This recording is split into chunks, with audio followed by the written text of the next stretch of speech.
ஊடக நண்பர்களுக்கு வணக்கம். தமிழக அரசினுடைய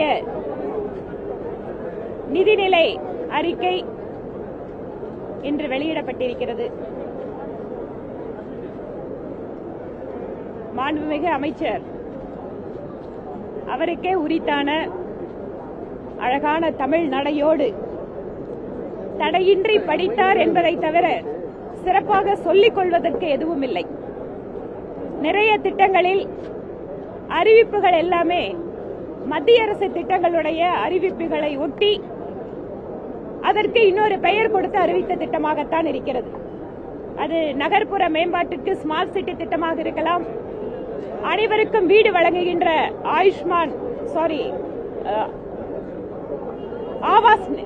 ஆவாஸ் யோஜனா என்பது கலைஞருடைய கனவு இல்லம் என்கின்ற பெயரிலே அறிமுகப்படுத்தி இருக்கிறார்கள். அதேபோல அனைவருக்குமான மருத்துவ காப்பீட்டிலே இன்னொன்றை கூடுதலாக புதிதாக சேர்த்திருக்கிறார்கள். இதுபோல இன்னும் நிறைய சொல்லலாம்.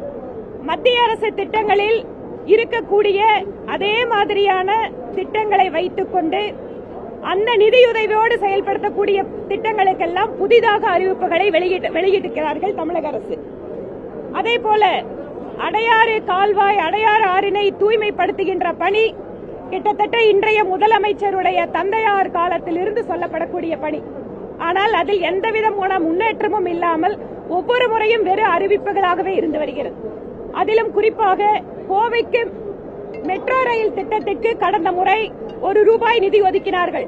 இப்போது திட்ட அறிவிக்கையை அனுப்பியிருக்கிறோம் என்கின்ற பதில் ஒரு வருடம் கழித்து சொல்கிறார்.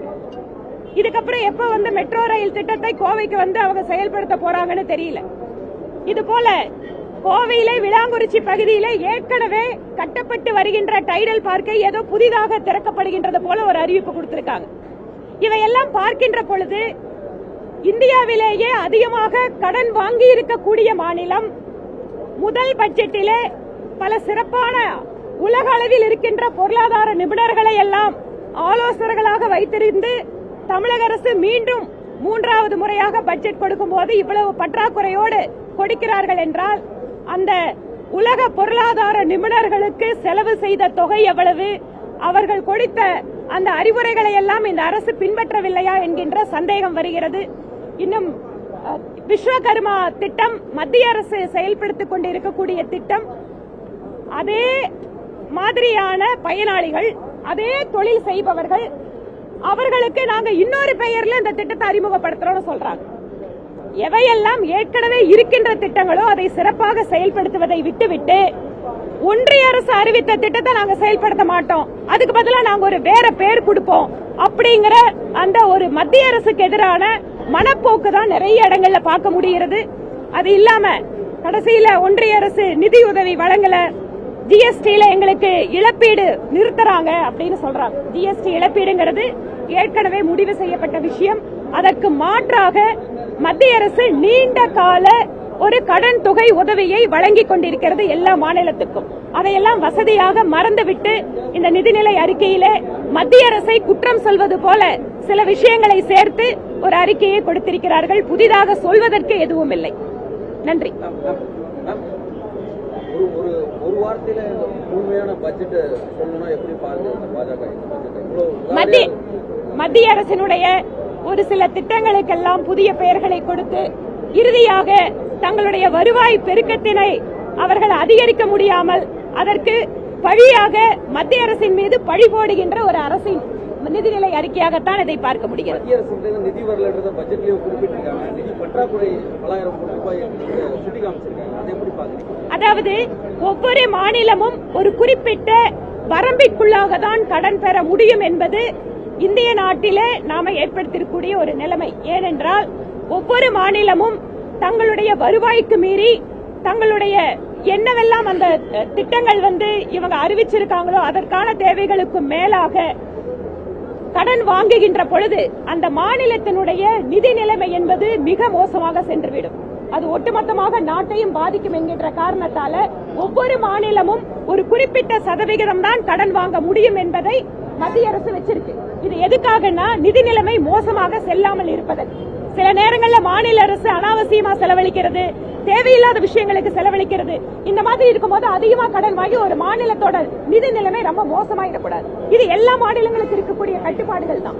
ஆனால் தமிழகம் தொழில் வளர்ச்சியில் இருக்கிற மாநிலம்னா கூட அதிகமாக கடன் வாங்கி இருக்கக்கூடிய மாநிலம். அதுவும் கடந்த 2.5 ஆண்டுகளுக்குள்ளாக அதிகமாக கடன் பெற்றிருக்கிறார்கள். ஆனாலும் கூட நம்மளோட மின் பகிர்மான கழகத்தினுடைய இழப்பு, போக்குவரத்து கழகங்களுடைய இழப்பு, வரி வருவாய் மேம்படுத்துவதற்கு எதுவும் உருப்படியான திட்டங்கள் இல்லாமல் இருப்பது, இதன் காரணமாக தமிழ்நாடு ஒரு வளர்ந்த மாநிலம் இருந்தாலும் கூட பற்றாக்குறை பட்ஜெட்டாக போட வேண்டிய சூழல் இவர்களுடைய மேலாண்மையின் காரணமாக வந்திருக்கிறது. 94,060 கோடி ரூபாய் நிதி பற்றாக்குறை இருக்குன்னு சொல்றாங்க.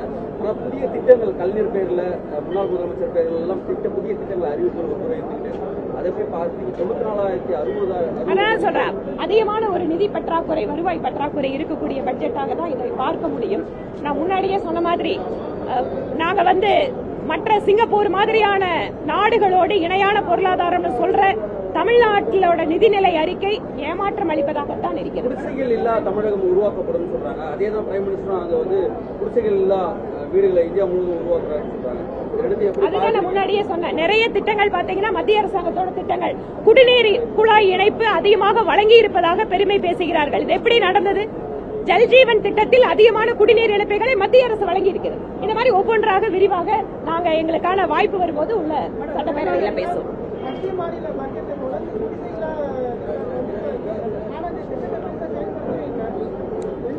ஆவாஸ் யோஜனா அப்படிங்கறது அனைவருக்கும் வீடு திட்டம். தகுதி வாய்ந்த ஏழைகள் எத்தனை பேர் வீடு கட்டினாலும் அதற்கு உதவி செய்வதாக இப்ப இல்ல, 2019ஆம் வருடமே மத்திய அரசு அறிவித்தது. ஆனால் மாநில அரசினுடைய பங்களிப்போடு தான் அந்த திட்டத்தை நிறைவேற்ற முடியும். இப்பவும் மத்திய அரசு எத்தனை லட்சம் வீடுகளுக்கு வேணாலும் பணம் கொடுக்கறதுக்கு தயாரா இருக்காங்க.